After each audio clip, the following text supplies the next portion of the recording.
Olá pessoal, tudo bem? Aqui quem fala é o Rodolfo e agora eu vou dar continuidade ao curso de Introdução à Fluidodinâmica Computacional, CFD e DEM. Primeiramente eu gostaria de agradecer ao professor Lucas pelo convite e ao professor Cláudio e Irineu por terem participado do nosso curso, agregando com certeza muito conhecimento. Bem, os professores Cláudio e Irineu, eles falaram um pouco sobre a técnica de CFD, que é a fluidodinâmica computacional em si. E agora nós vamos abordar um pouco sobre a abordagem numérica lagrangiana, o DEM. Então, passando agora para a parte da apresentação, eu vou discorrer sobre esta técnica, onde podemos ver algumas diferenças entre o CFD e o DEM e como essas abordagens elas podem ser utilizadas na resolução de problemas tanto em escala laboratorial quanto no meio industrial. Dando prosseguimento então ao curso de fluidodinâmica computacional, tanto a técnica CFD quanto o DEM, eu vou focar um pouco agora na técnica do DEM, também conhecido como métodos elementos discretos. O DEM ele utiliza a abordagem numérica lagrangiana. Então, nas próximas partes da apresentação, eu vou falar um pouco mais sobre isso e qual é o efeito disso nas nossas simulações. Então, eu dividi essa apresentação nos seguintes tópicos: abordagens numéricas, os elementos discretos, propriamente dito, algumas aplicações DEM, os principais softwares utilizados e alguns estudos de caso que vamos realizar aqui em conjunto. Falando um pouco das abordagens numéricas, elas podem ser definidas como contínuas ou discretas. Então, como vocês viram com o professor Cláudio e com o professor Irineu, o CFD ele utiliza a abordagem numérica euleriana, que é uma abordagem contínua, ou seja, ele identifica o meu sistema através de uma análise de fluido, utilizando as equações de Navier-Stokes, conservação de energia e conservação de massa. Já no caso do DEM, da abordagem numérica lagrangiana, eu vou ter uma avaliação das partículas individualmente no meu sistema. Então, por isso é chamado de abordagem lagrangiana. Eu vou acompanhar cada uma das minhas partículas no sistema, então verificar a força atuante, velocidade, posicionamento de cada uma delas. Então, a critério de diferenciar uma abordagem da outra, nós temos que a abordagem euleriana é aplicada na fluidodinâmica computacional. Neste caso, as fases do meu sistema elas são tidas como contínuas e interpenetrantes. E na solução da abordagem euleriana, do CFD, eu vou ter uma resolução numérica de um conjunto de equações diferenciais parciais, que é a conservação da massa, de energia e de momentos. Essas equações são aquelas equações que nós vemos comumente nos fenômenos de transporte. Já na abordagem lagrangiana, ou seja, no método dos elementos discretos, eu vou ter um acompanhamento da trajetória individual das partículas no sistema. E isso é realizado através da aplicação dos balanços de forças e das leis de contato. Essas leis de contato eu vou explicar um pouco melhor nos próximos slides. Aqui eu trago um exemplo onde é apresentado o estudo experimental utilizando o DEM e o CFD. Então, observem que quando eu utilizo o DEM, eu consigo ver o contorno das minhas partículas, assim como eu consigo observar as partículas no meu experimento. Já no CFD, eu não consigo observar o contorno das partículas, porém, o CFD ele traz grandes vantagens também em relação ao DEM, como, por exemplo, uma maior generalização das soluções e a possibilidade de aplicação desta técnica mesmo em sistemas em que há um grande número de partículas. O DEM ele apresenta como uma limitação o caso onde há um grande número de partículas e eu preciso resolver equações de balanço de força para cada uma delas. Ou seja, quanto mais partículas eu tenho no meu sistema, maior é o custo computacional. Isso já não ocorre no CFD. Então, falando um pouco da equação aplicada no mesuramento discreto, no DEM, nós temos a aplicação da equação do movimento junto com as leis de contato. E isso é avaliado para cada partícula do meu sistema.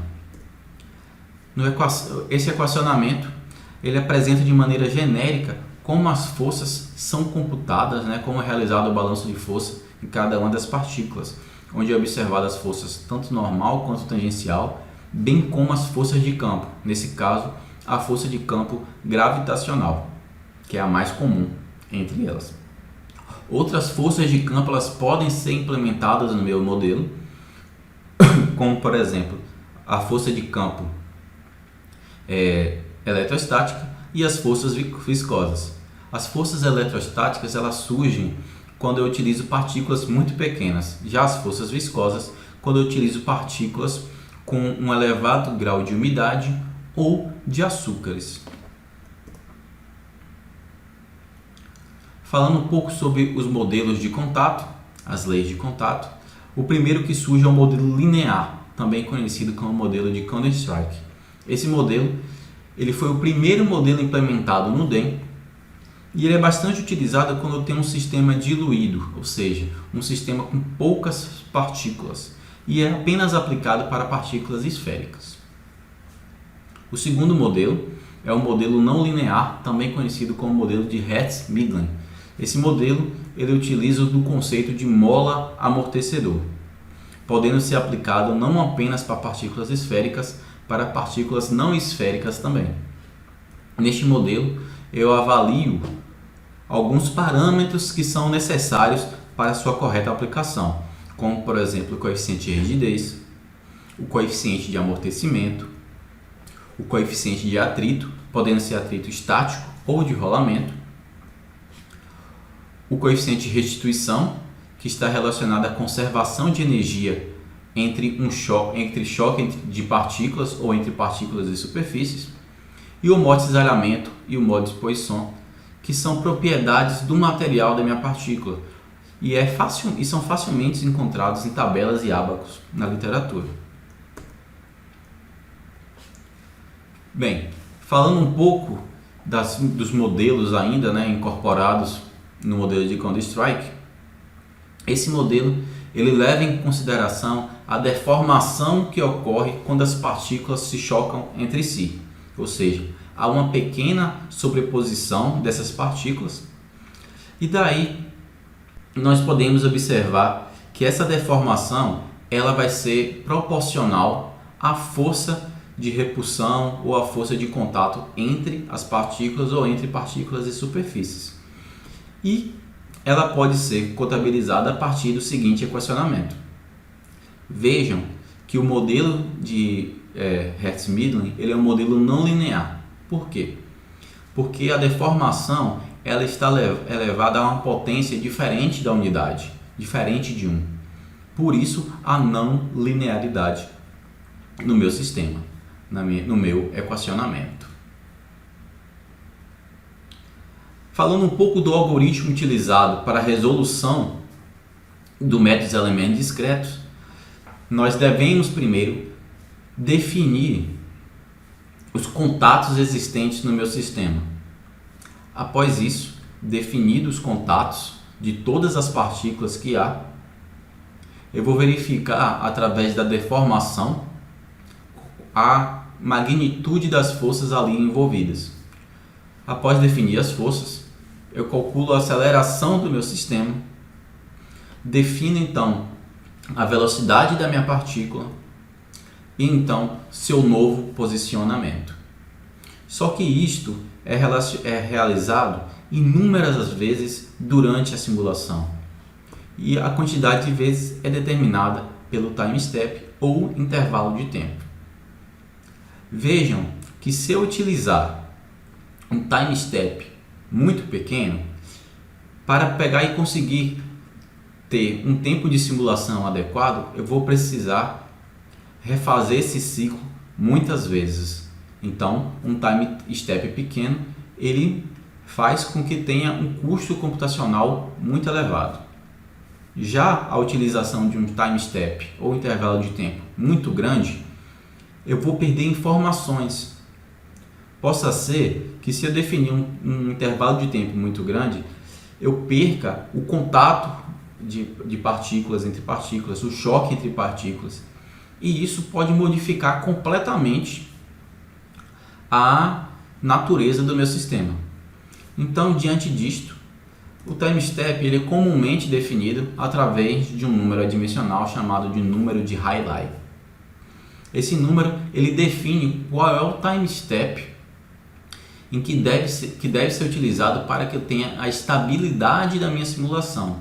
Ou seja, o time step ele não vai ser nem muito pequeno, para que eu não tenha um custo computacional muito elevado, e também não muito grande, para que não haja a estabilidade numérica do meu sistema. Aqui eu apresento a vocês o crescimento do número de publicações e estudos utilizando mesuramento discretos. Vejam que nos anos 2000 o número de estudos era o número de publicações, eram de aproximadamente 5.000 por ano. Já ano passado, em 2019, esse número chegou a próximo de 25.000. Então há um crescimento nítido na ênfase da utilização do mesoelementos discretos. E isto ocorre uma vez que o mesoelemento discreto, apesar de ser uma técnica já antiga, por volta de 1950, ela apresenta um grande custo computacional. Então, naquela época, era inviável a utilização do método de elementos discretos, do DEM, para a resolução de problemas. Porém, nos últimos 10, 15 anos, a capacidade de realização de cálculos dos computadores ela vem crescendo vertiginosamente.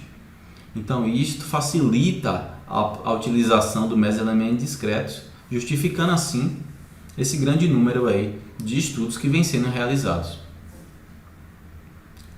Aqui eu apresento para vocês um exemplo em que foi utilizado um time step muito grande, superior a 20% do número de Rayleigh, e um time step inferior a 20% do número de Rayleigh, onde vocês podem ver que, utilizando um time step superior a 20%, há uma instabilidade numérica.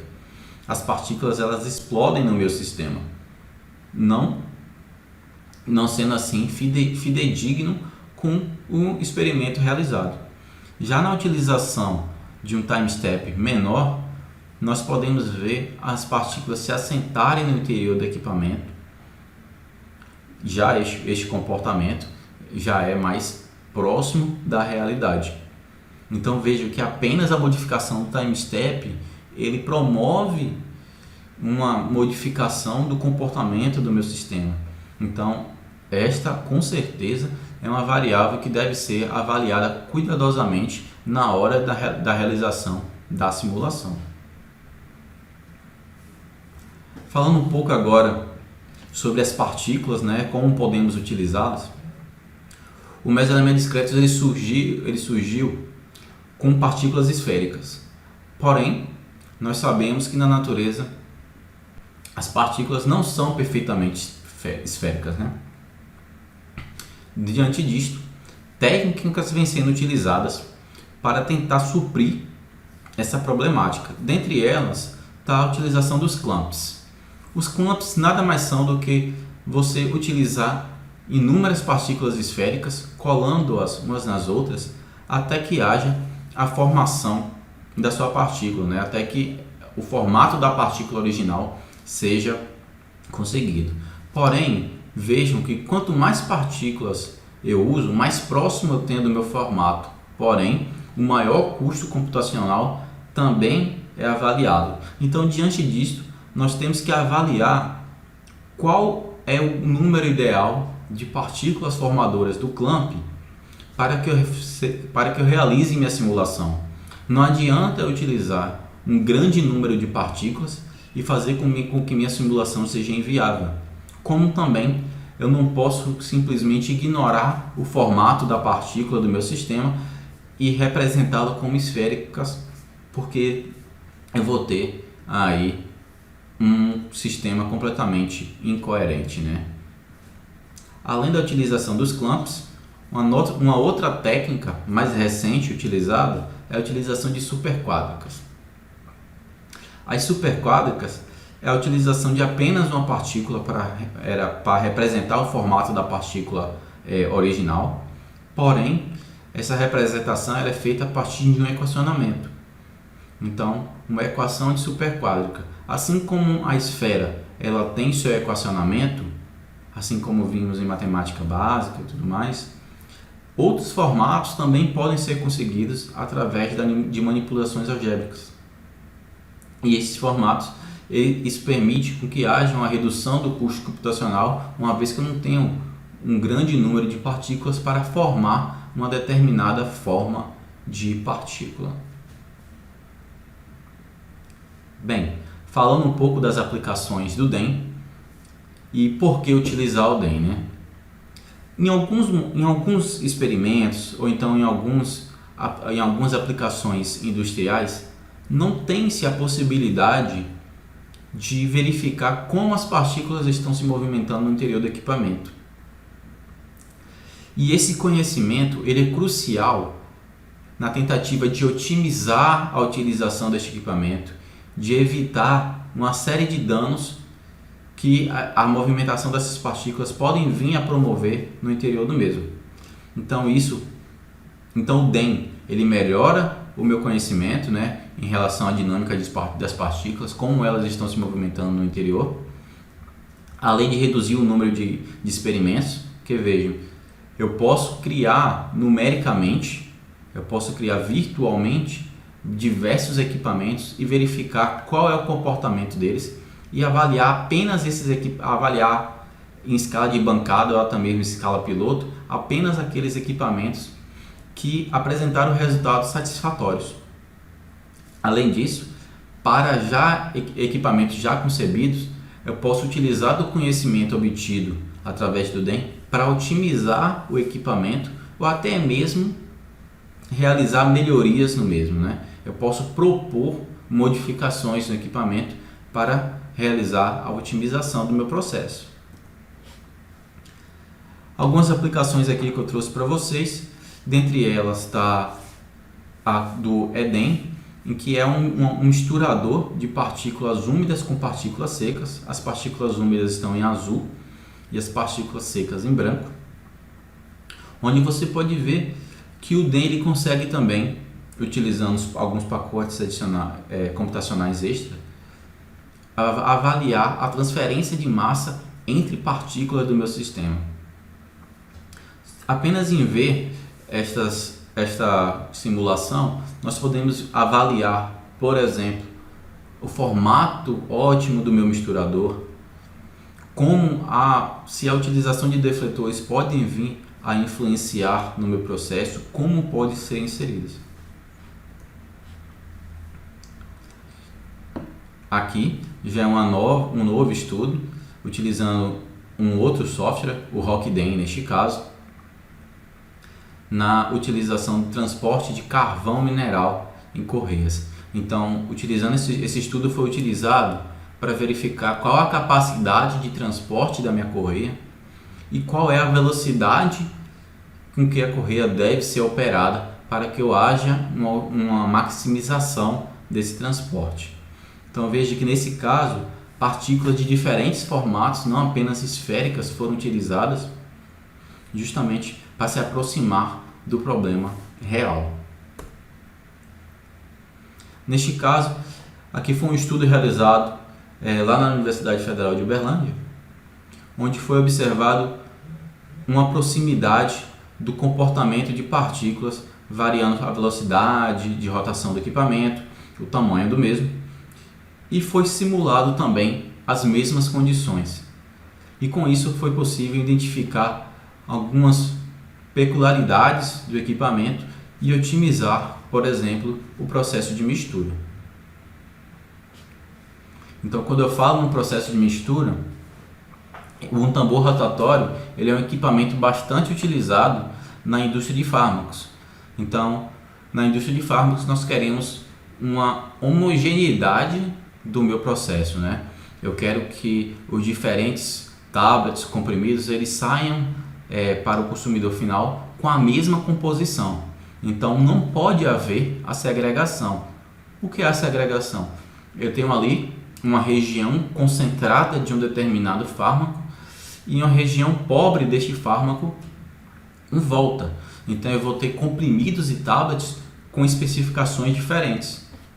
Então o DEM é uma aplicação bastante efetiva dele. Ele vem nesse sentido de tentar minimizar a diferenciação de concentração ao longo do equipamento, por exemplo. Então eu quero homogeneizar o meu produto. Uma outra aplicação do DEM é no caso dos secadores rotatórios. Os secadores rotatórios, como visto na primeira imagem, eles operam utilizando suspensores, que são essas abas no interior do equipamento, que servem para suspender as partículas.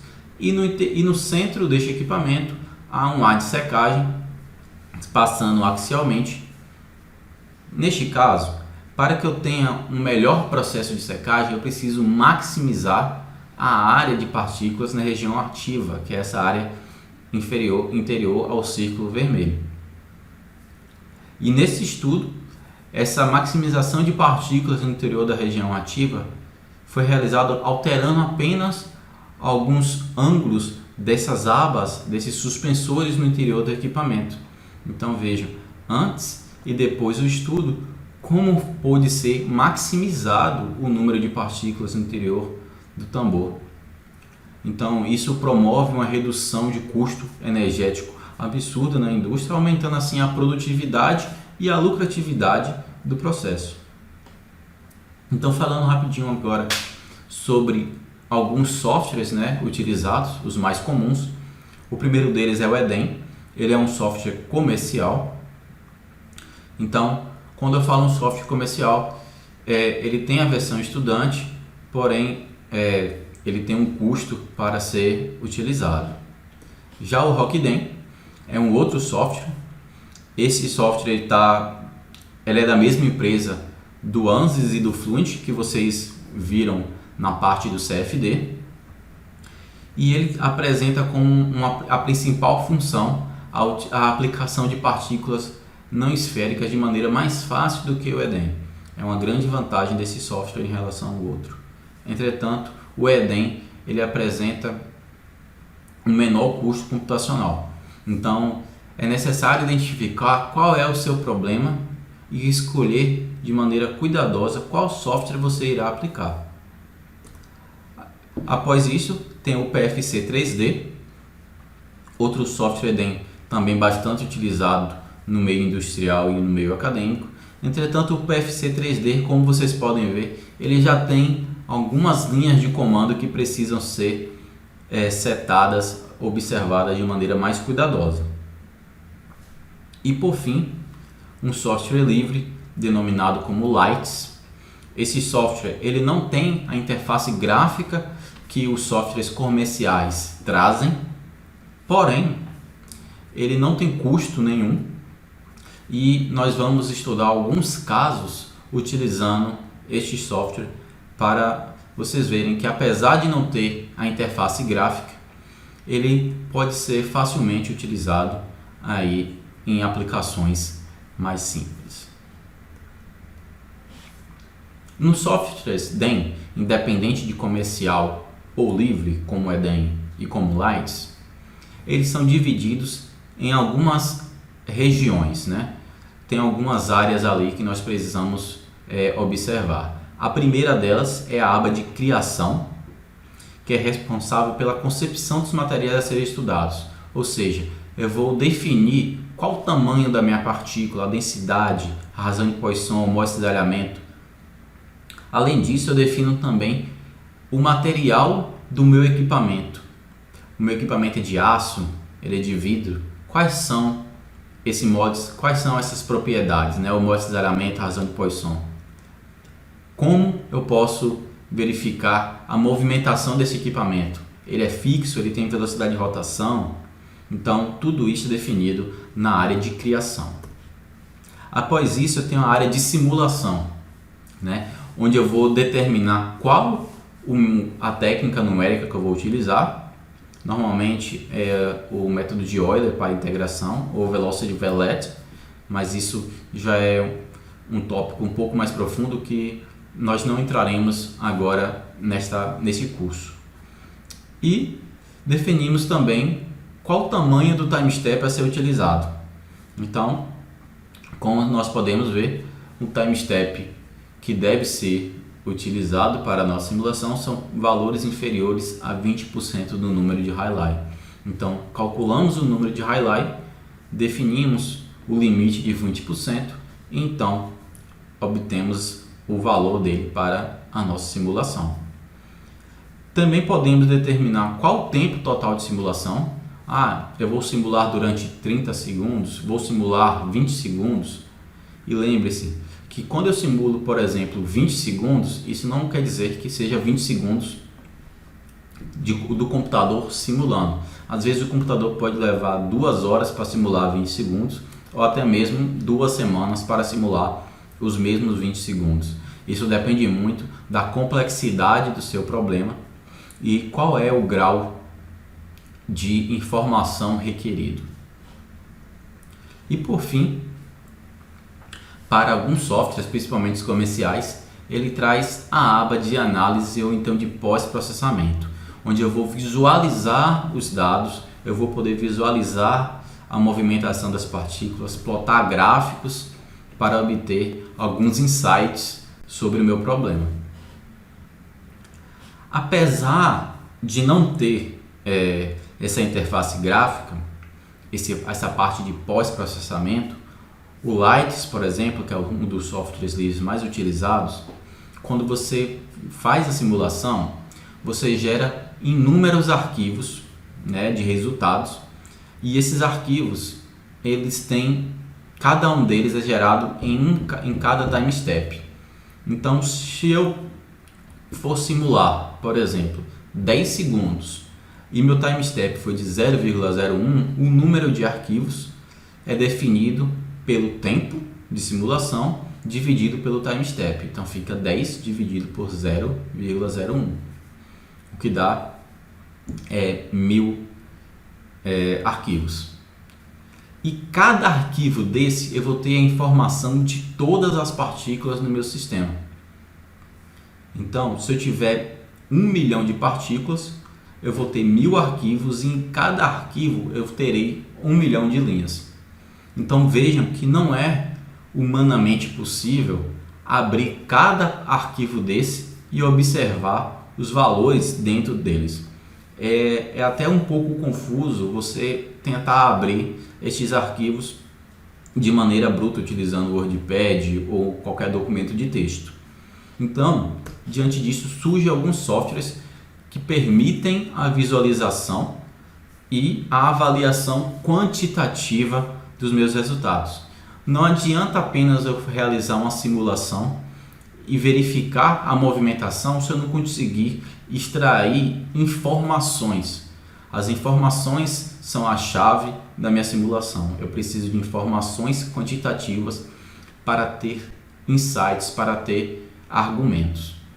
Então, dentre eles, tem o Paraview, por exemplo, que é um software para visualização da movimentação de partículas, e tem as linguagens de programação Python, Scilab, MATLAB e R, que permitem computar, através de uma programação simples, os dados obtidos em cada uma daqueles documentos de texto. Então, eu consigo também obter informações quantitativas. Então, no próximo encontro nosso, nós vamos avaliar alguns estudos de caso. O primeiro deles, o escoamento de partículas numa calha. Então, vamos simular e observar esses resultados no Paraview. Após isso, a utilização de um modelo com forças viscosas. Então, quando utilizar e qual parâmetro de força onde encontra esse parâmetro de força viscosa e sua influência sobre a simulação. Também faremos uma análise da movimentação de geometria e como há a interação de partículas com essa geometria, como eu posso fazer com que haja essa interação. Avaliaremos também um problema de transferência de calor entre partículas e tudo isso utilizando o paravio.